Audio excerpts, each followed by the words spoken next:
What if I told you, the most dangerous man in the room is not the one with power, but the one with discipline? Power can be stolen. Power can be given. Power can be taken away. But discipline is built in silence, forged in pain, sharpened in isolation. And when a disciplined man finally touches power, he does not get corrupted. He becomes unstoppable. This is not just a quote. This is a pattern written across history. Look at leaders who collapsed. They chased power first. They wanted influence before identity, control before control of self. And power exposed them. Because power does not corrupt. Power reveals. When you give power to an undisciplined mind, you multiply chaos. When you give power to a disciplined soul, you multiply impact. Let me show you something. Before he became the first president of the United States, George Washington lived a life of brutal discipline. Freezing winters, starving soldiers, years of uncertainty. At Valley Forge, his army nearly collapsed. Men had no shoes, no food, no hope. But he did not break. He trained. He waited. He controlled his emotions. He chose discipline over impulse. And when power finally came to him, he refused to cling to it. He stepped down after 2 terms. Why? Because discipline had already conquered his ego.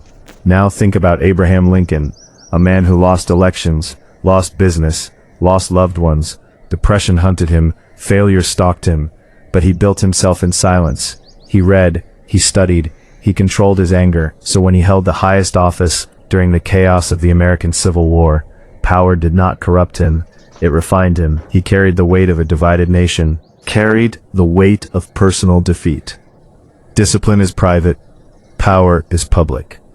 If you skip the private work, the public stage will destroy you. Look at modern icons. Dwayne Johnson wakes up before sunrise, trains relentlessly, eats with structure, plans his day with precision. He had fame, he had money, but he chose discipline. That is why power amplified his success, instead of ending it. The world is full of talented people who self-destruct. Why? Because talent without discipline is a ticking bomb. Power simply lights the fuse. Let me be honest with you.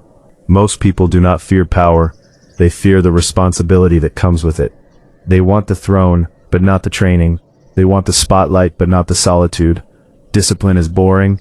It is repetitive. It is invisible. No applause. No recognition. No viral moment. Small decisions. Wake up early. Show up tired. Do the work anyway. Control your tongue. Control your temper. Control your habits. Every day.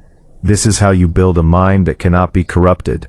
Because corruption begins with weakness. Weakness in boundaries. Weakness in values. Weakness in consistency.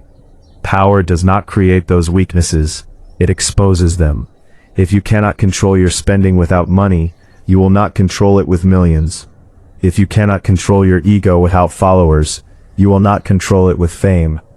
If you cannot control your emotions in private, you will not control them in public. Discipline is proof that you can handle more before life gives you more. Think about athletes. Before they lift trophies, they lift pain. Before they hold gold medals, they hold discipline. Kobe Bryant was known for 4 a.m. workouts, not because cameras were watching, but because he was building control. So when championships came, pressure did not break him. Pressure obeyed him. That is the difference. Power tests you, discipline prepares you. And here is the shocking truth. Some people are not ruined by power. They are saved by discipline. Discipline becomes their identity. It becomes their protection. It becomes their filter. You cannot bribe a disciplined person with comfort. You cannot tempt a disciplined person with shortcuts. You cannot intimidate a disciplined person with pressure, because they have already conquered themselves. Self-conquest is the highest form of power, and it is available to you right now. You do not need millions. You do not need followers. You do not need status. You need structure. Start small. Wake up when you say you will. Promises you make to yourself. Finish what you start. Speak less. Listen more. Train your body. Train your mind. Guard your habits. Because every small act of discipline is a vote.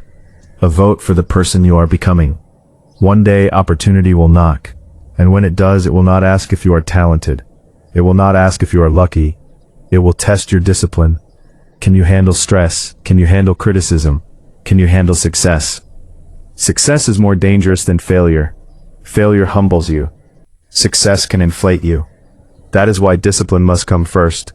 If you want to lead, discipline. If you want wealth, discipline. If you want respect, discipline. If you want influence, discipline. Power is neutral. It becomes dangerous only in unstable hands. So stabilize yourself.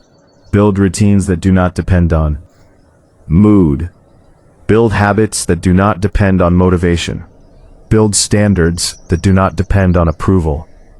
Because moods change. Motivation fades. Approval disappears. But discipline stays. Imagine a future version of you. Stronger, calmer, focused, respected. Not because you chased power, but because you mastered discipline. That version of you does not beg for opportunities. Opportunities search for him. That version of you does not fear criticism. Criticism fuels him. That version of you does not crumble under authority.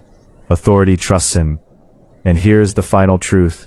Power did not corrupt him. Discipline did. It corrupted his laziness. It corrupted his excuses. It corrupted his weakness. It destroyed the old version of him and built a new one.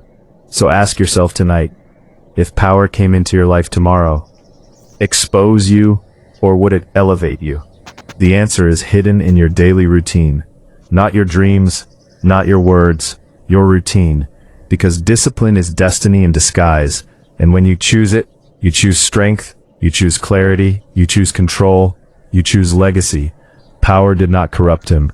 Discipline did. Now the question is, will it do the same for you?